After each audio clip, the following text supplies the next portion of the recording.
ఇదిగో ఈ ఫోటోలో భారీ ఆకారంలో కనిపిస్తున్న వ్యక్తి పేరు నందు. ఇతంది ఇంకో ఫోటో చూడండి.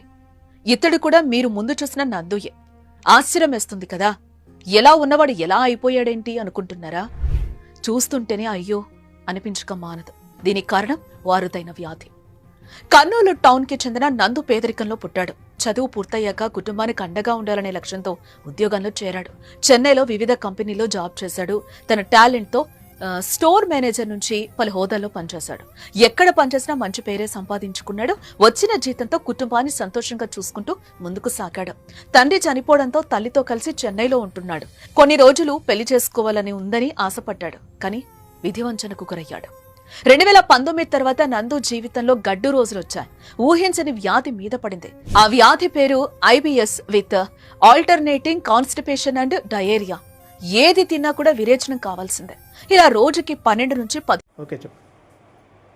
నాకు నేను నమ్మిక అంతా కోల్పోయి ఉన్నాను సార్. చాలా లాస్ట్కి డాక్టర్లకి రిక్వెస్ట్ కూడా చేసుకున్నాను.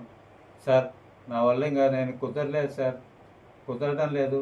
నాకు వీలైతే నయం చేయండి, లేదంటే సూదులేసి చంపేయండి. నేను సంతకం కూడా చేసి ఇస్తానని చెప్పాను సార్. కానీ ఇప్పుడు ఆ ఉద్దేశం తప్పని తెలుసుకొని వీళ్ళ ప్రోడక్ట్ యూజ్ చేసిన తర్వాత నాకు తెలిసిపోయింది సార్. వీళ్ళకి కోటి ధన్యవాదాలు సార్, ఎంటైర్ టీమ్కి. అది ఏమండి సార్, ఈ బయోటోరియం ప్రోడక్ట్కి వాడినప్పటి నుంచి నేను ఆ ఉద్దేశాన్నే మార్చుకుంటున్నాను సార్. అది చాలా తప్పని తెలుసుకుంటున్నాను. Thank you.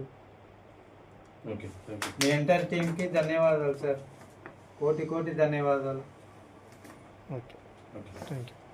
ఆపరేషన్ దగ్గరగా